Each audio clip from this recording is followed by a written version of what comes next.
Hello everyone, welcome to Boardroom Bloods. Elvis Amoakwa. Have I said that wrong? No. It's all right, I have to get this right, you see. We've got the wonderful Elvis with us today. Fresh off a 5-0 victory against Alsager. Yeah. Afternoon, Elvis. How was that for you there then? Good game. Pretty comfortable win, can't lie. But I think it was good for the boys because we've not played in like 3 weeks. So just getting a run out, getting a feel of things to know it is. Yeah. It doesn't look like you've been away for weeks. It looks effortless today again. Yeah. Absolutely amazing. Nice for the young lad to come on and score on his debut. Harry, unbelievable that. It's good. I played with Harry when I was at Chadderton as well. And he's always been good. Like he's good down the wing. Put him down the wing, he's in behind, and he's direct as well. So it's good. Right. Is that where you started off, Chadderton?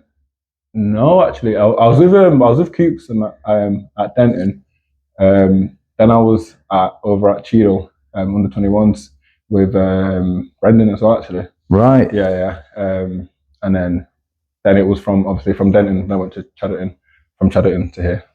So when did you first start playing football? When did you get the bug to play football? How old? A bit late. So I think I was in like year 10 maybe before I thought, let me play like 11-a-side football.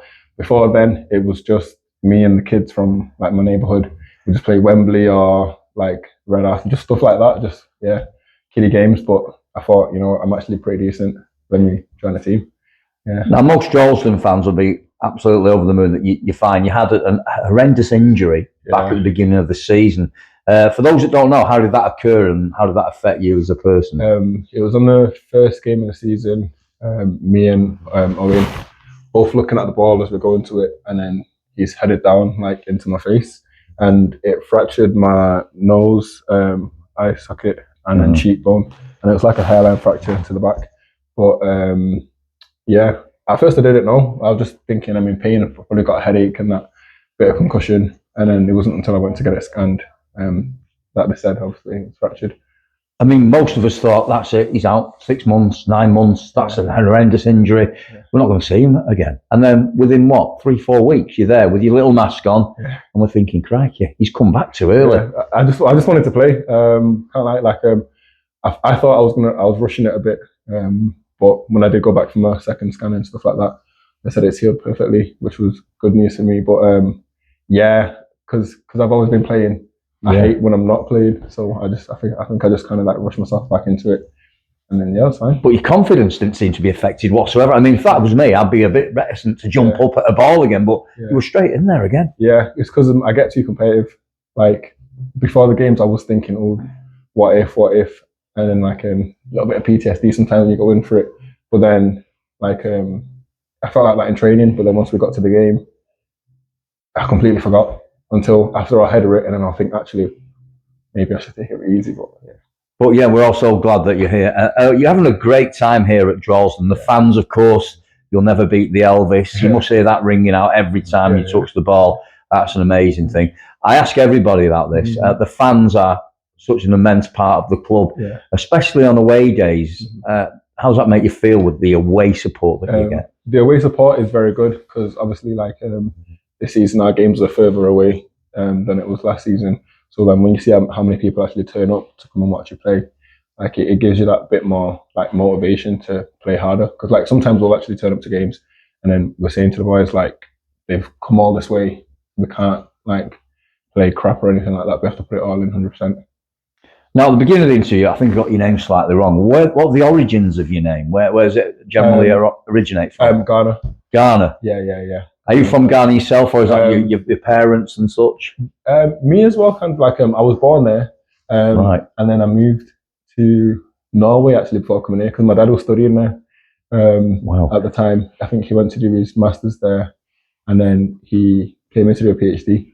So I moved from there from Ghana when I was 2 or 3. Lived in Norway for a few years whilst my dad was doing his masters, and then when he came to do his PhD over here. So you're a well-travelled man then, shall we say? That's excellent. So how long have you been in Manchester then, or around this neck of the woods? Been in Manchester pretty much all my life, since I came to England. I've lived in Manchester. I lived in Gorton first, and now I live in Ardwick.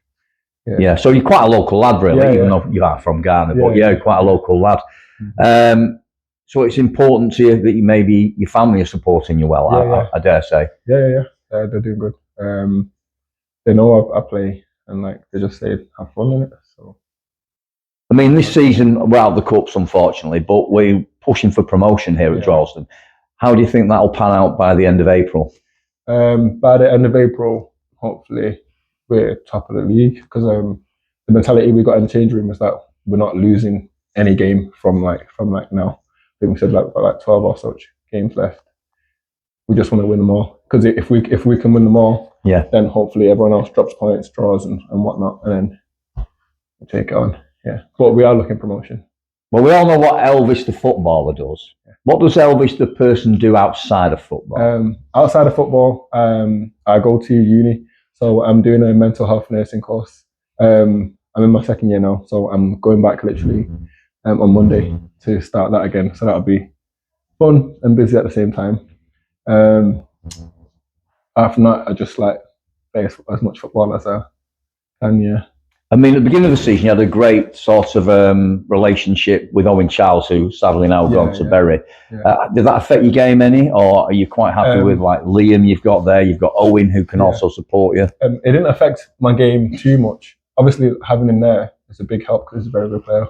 But it didn't affect my game too much in the sense of I've played with different people from last season to this season as my centre-back partners. So it's just a case of like adapting to everyone. And I feel like I know my players enough now to know like who's good at what and where's strengths and weaknesses where I can maybe fill in or they can fill in for me and stuff like that. So just easy to adapt. I mean, do you model yourself on any other professional player, for example? Is there anybody you like to watch and you think, well, I'd love to be like that, or I'm trying to be like that? Or when I was like, not so much now, but when I was a bit younger, I used to look up to De Bruyne. Like for me, just the way like he just finds the gaps, passes it through, and everything was just like, that was just like my type of play. I like to move the ball and stuff like that. So watching him, it taught me like a lot about not necessarily having to pass it straight to the man. You can obviously put it in the spaces and stuff like that as well, get him to run into it. So yeah. So is anybody in the team you really bond with more than anybody else, or is it just everyone bonds with everybody?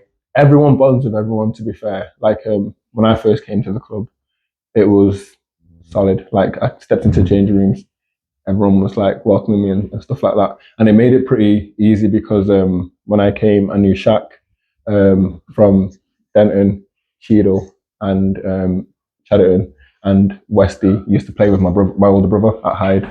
So coming in, obviously he knew my brother and that, so he welcomed me, took me in like his little brother as well. So absolutely brilliant. So how was time at Denton? Time at Denton, it was fun. Yeah, it was really fun. Back then, I wasn't really too fussed about football too much. I was just playing, enjoying it. And like, I feel like that's how I've always been. Obviously, like now, like I want to see how high I can go and stuff like that. But I'm still trying to keep it in a way where, like, I make sure I'm enjoying my football. And I'm not just like putting too much pressure on myself and whatnot. But yeah. So Elvis doesn't plan to move anywhere else. He's going to stay here at Droylsden because we're all hoping that'll be the case. I'm we will do. Let's get promoted in it. Yeah. You will. I mean, you also wear the captain's armband on occasions. Obviously, when Liam's not available, you swapped over today. Obviously, when Liam came off at the end of the first half. Do you feel responsibility when you wear the armband?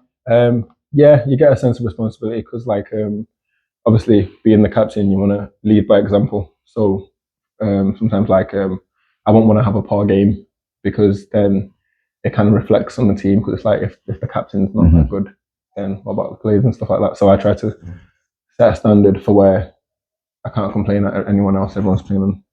And how's your relationship with the management, Dave Pace and Coops and such? It's good. Obviously, I've known Coops for a while now. I've known Brendan for a while as well. So that's been good.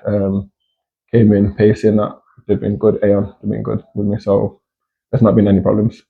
Well, Elvis, it's been absolutely fantastic to talk to you. Great 5-0 win. Away next week. Let's keep the band rolling on and hopefully promotion to the next league or next season. Thank you very much for your time. Thank you.